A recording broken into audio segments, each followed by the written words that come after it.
Thank you for taking time out of your busy schedule to view this presentation on sex, gender identity, gender expression, and orientation. We believe that the adoption of these core competencies into practice will improve the outcomes for families with children who have behavioral health needs. These foundational modules are developed to be viewed by family members, higher education students, paraprofessionals, and professionals alike. A list of resources and references have also been provided. Our mission at New Hampshire Children's Behavioral Health Workforce Development Network is to build a sustainable infrastructure for the professional development of our organization, utilizing the core competencies and infused with a system of care, core values, and guiding principles.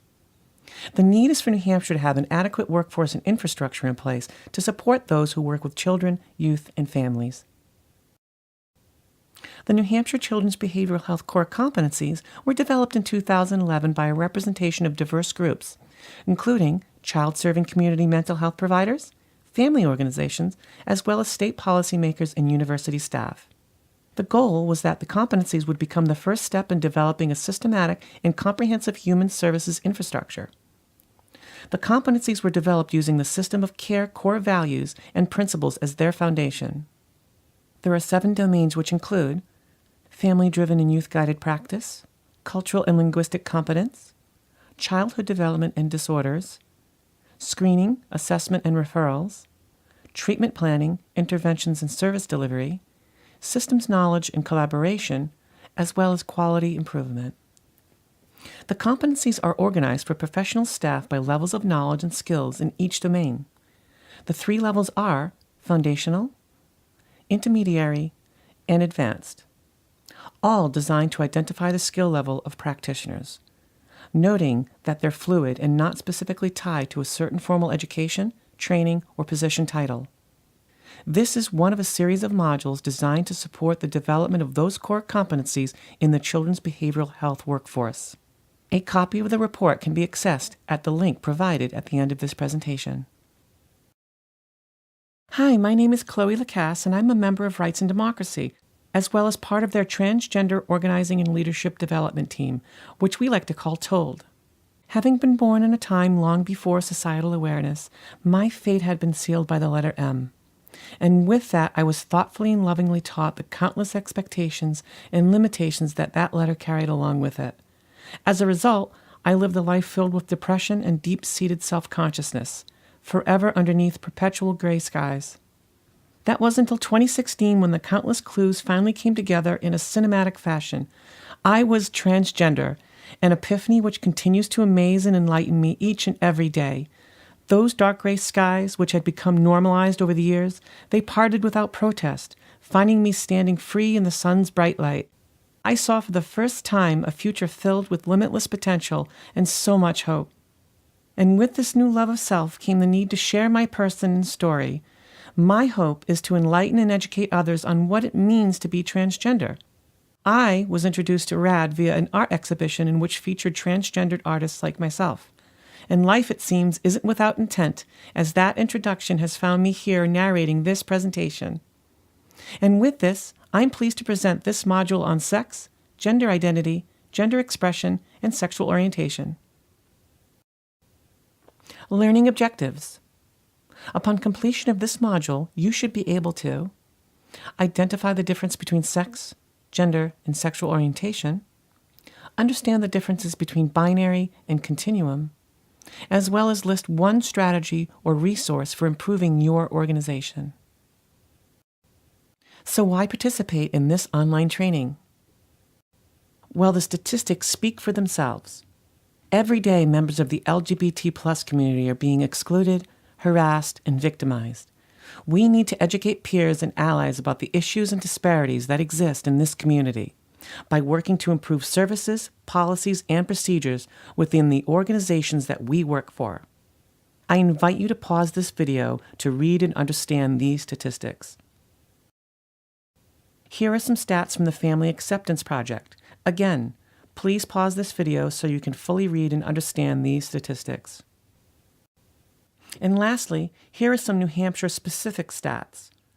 With statistics like these right here in New Hampshire, it's important for all of us to learn more and do more to improve the quality of life for all Granite Staters. Again, I invite you to pause this video and take a moment to read through these numbers.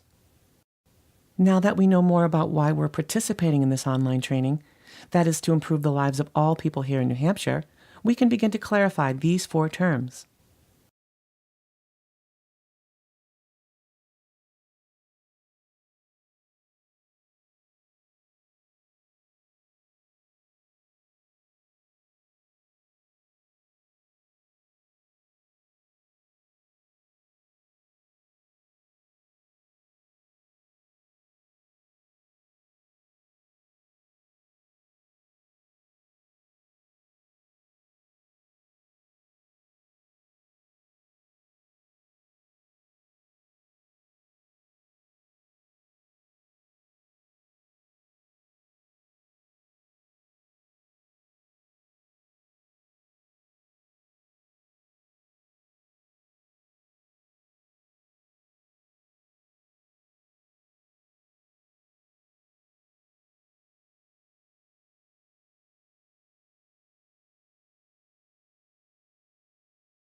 The Gender Unicorn was developed by transstudent.org, and it's a wonderful tool for these types of one-on-one trainings, making for a fun and easy discussion on sex and gender. And a little inside information, believe it or not, our think tank, along with others, failed to choose a name for our unicorn. Months of deliberation and absolutely nothing. Many claiming that our very language was so ensconced with gender, they simply could not find a name that would best represent purple here. Ironically, with that admission, so was born a name. Everyone, meet Purple, the gender unicorn. And with this, let's start our discussion with sex. What is sex? What does the phrase sex assigned at birth mean? The assignment and classification of people as male, female, intersex, or another sex is based upon a combination of anatomy, hormones, and chromosomes. Chromosomes are frequently used to determine sex from a prenatal karyotyping, although not as often as genitalia, as chromosomes do not determine genitalia. How about gender identity? How would you define that term? It is one's internal sense of being male, female, neither of these, both, or another gender. Everyone has a gender identity. Lastly, how would you define gender expression? Gender expression is presented through your actions, dress, and demeanor, and in turn how those presentations are interpreted based upon gender norms.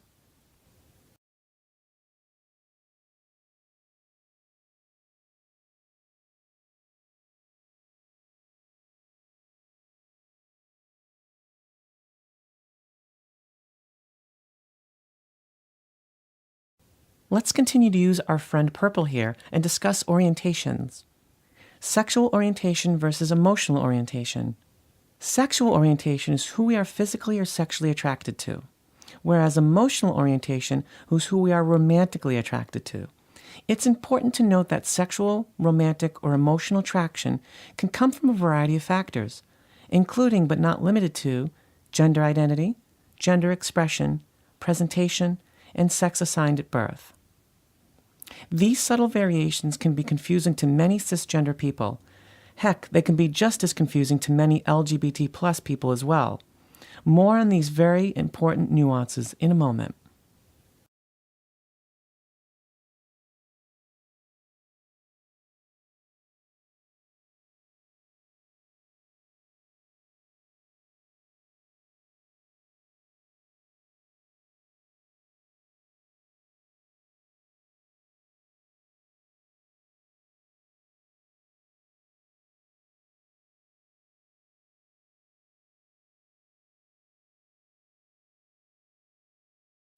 Now let's put all the pieces together, and I'll use myself as an example. When I think about who I am and how I self-identify, my gender identity is female, and my gender expression is also female, whereas my sex assigned at birth was male. As to sexual orientation, I'm sexually attracted to cis females, M to F peers, as well as males, although only emotionally attracted to cis females and M to F peers. Here's where I think one can begin to understand the difference between physical and emotional attractions. For me, I've realized that my sexual orientation is very fluid, finding me physically attracted to intangibles regardless of a person's gender. Whereas emotionally, things do narrow, my emotional attraction is rooted in my DNA, in that I'm attracted to the feminine. Genitals playing a much smaller role than one would think. It's the overall aesthetic, some would say the math of femininity, that I desire. Now, if you would, please pause the video and take a few moments for self-reflection to answer this question for yourself. Where would you place yourself on this continuum? No fibbing now, Purple's gonna know. The binary plays itself out in our heteronormative culture. Because of this, understanding one's own gender identity and sexual orientation outside those invisible barriers can be difficult, if not downright impossible to comprehend. As a result, many individuals, myself included, can oftentimes be plagued for years with depression, self-destructive behaviors, and the ever-present gut feeling that something just isn't right. Akin to a dystopian novel where one's reality is determined by a governing force, our gender and assigned roles thereof are in essence cornerstones to humanity itself. They're seen as universal constants rather than a construct born over thousands of generations. To think that our entire existence as human beings rests on 3 words, that everything we may or may not become is determined for us, not by us in an instant, that our parents learn what genitalia we will be born with and proudly proclaim, "It's A," that the vastness of who we may become as individuals, along with the limitless love that we may carry for another, and in turn ourselves, can be so thoughtfully taken from us before we can even draw our first breath. And as Purple would no doubt agree, that is a lot to think about. And that concludes the philosophy portion of our presentation today. And on that, I digress. Slide 15, where is it? This heteronormative culture begins at birth. We're taught from an early age that gender identity and sexual orientation are binary. In this, you are either male or female. And if you're male, you are attracted to girls, and if you're a female, you're attracted to boys. Purple did a great job helping us understand that this simply is not the case, yet these are the prevailing messages we receive in society every day. We assign gender to everything. From clothing and bath products to cars and eyeglasses, the binary is forever marketed and packaged for our consumption. And as can be seen in these pictures, we can easily denote gender from each of them, further reinforcing difference among the sexes and paying no mind to the varied transgender community. Add to these the perceptions of social desires and activities, the bulk of which are also gendered. We're socialized to want and desire certain things based upon our gender. In effect, sort of a self-fulfilling prophecy. Give a child only toy trucks, and they will like and want more toy trucks. Dress a child in pink dresses, and they will like and want more pink dresses. That programming will slowly define the individual, oftentimes gobbling them up while silencing any individual nonconformist cognition that they may have, solidifying the ongoing societal delineation. Now, how about some playtime? Let's pause the presentation for a moment to create our own list of gendered items and activities. You're going to love this one, I promise. Have some fun, and we'll see you back here soon. So how was that exercise? I was blown away personally when I did that exercise at the level of binary programming that we are faced with every day. It's absolutely amazing when you really peel back the layers of the society around us. And on that note, now that we have a better understanding of sex, gender identity, gender expression, sexual orientation, and that binary-driven heteronormative culture, let's take a closer look at the term transgender. And that begins with 2 simple identifiers. Cisgender, or cis, is a term used to describe people whose gender identity and expression aligns with those typically associated with the sex assigned to them at birth. Transgender, or trans, is an umbrella term for people whose gender identity or expression is different from those typically associated with the sex assigned to them at birth. This graphic demonstrates how transgender is used as an umbrella term. This umbrella does not exhaust all identities, but does offer some of the more common examples. It's important to note that the Two-Spirit identity is specific to Native American culture and is not used outside of that community. What's also worthy to note is that MTF and FTM stand for male to female and female to male respectively. Some folks prefer trans feminine or trans masculine in lieu of these, whereas genderqueer encompasses the non-binary gender non-conforming identities. This umbrella encompasses an individual who crosses over or challenges society's traditional gender roles and/or expressions. Pronouns are hard. Well, they are, and that's why we created this slide. A lot of cisgender people, and even some transgender people, are not clear on what their own pronouns are, let alone who someone else's may be. And where I'm always one for a good mind game, exercise, how about we play this out with a fun example? We're going to pause this presentation, and we're going to take a moment to introduce ourselves to our neighbor. Seems pretty simple, right? Left or right, it's your choice. All you're going to do is introduce yourself with your name and pronoun, and then allow them to respond in kind. We'll see you soon. You're gonna love this one. So how is that? Did you mess up? Some of us may have stumbled, and it's not uncommon. After all, how often do we gender ourselves? To help, here's a short list of some of the most commonly used pronouns. As an example, I would introduce myself as Chloe, and my pronouns are she, her, and hers. Oh, how I love saying that. Anyway, moving on. Pronouns are easy. Yes, they are, and that's why we have created slide 22 to prove that. We as individuals can share our pronouns when we introduce ourselves to help promote a more trans-inclusive environment. This may feel awkward at first, but then again, everything feels awkward at first until you get used to it. Okay, let's pause this presentation once again and first take a minute to say these lines to yourself. And then, just as before, turn to the opposite neighbor and this time introduce yourself using your name and pronoun. Then let them respond in kind once again. You're also encouraged to try practicing these introductions with colleagues at your next staff meeting or even with friends. See you in a few minutes. At this point, I'm sure many are thinking, wow, this is much more complex than I'd ever thought. And hopefully you're asking, what can I do to improve services? One of the most important first steps to improving services is to understand cisgender privilege.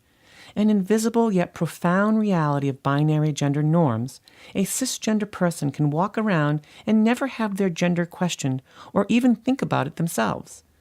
The world has been fashioned into two exclusive camps, and here are some examples of things that cisgender people take for granted.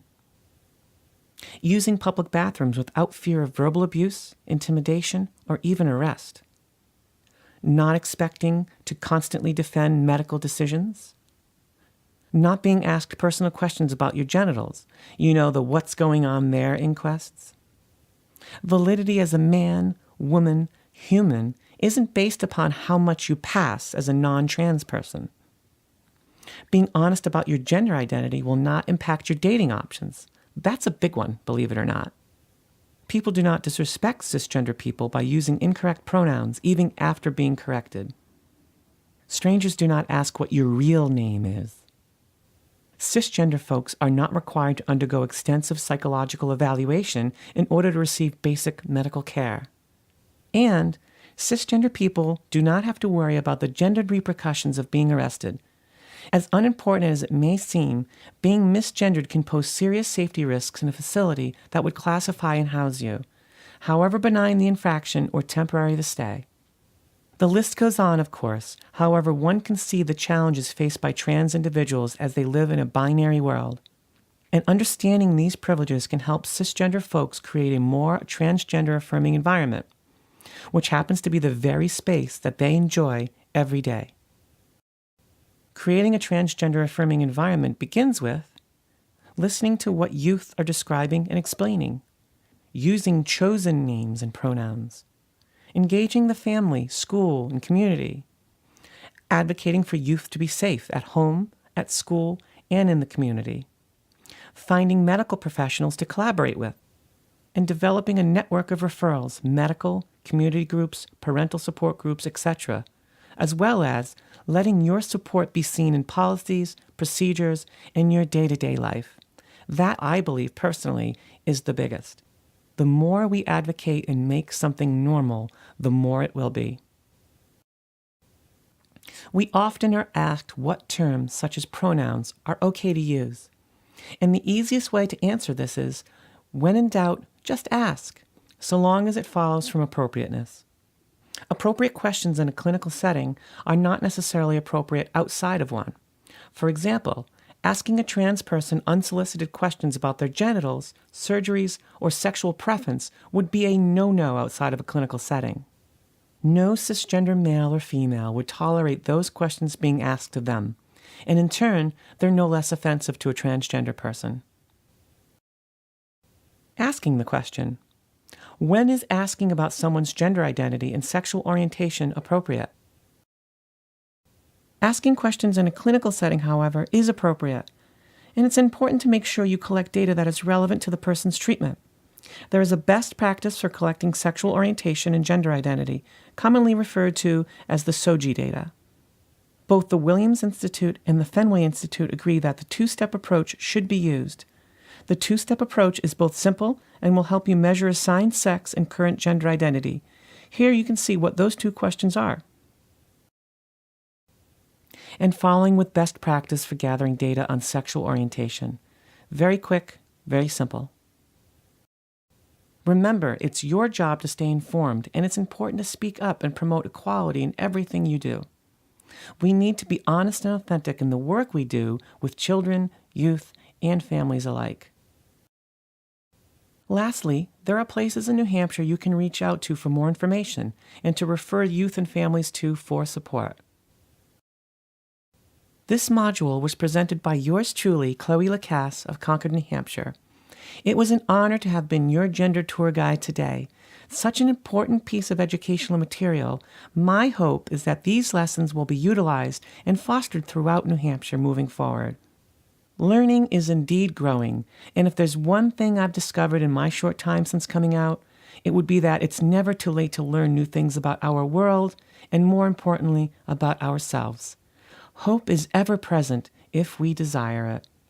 Thank you for completing this module on sex, gender identity, gender expression, and orientation. We'll see you soon.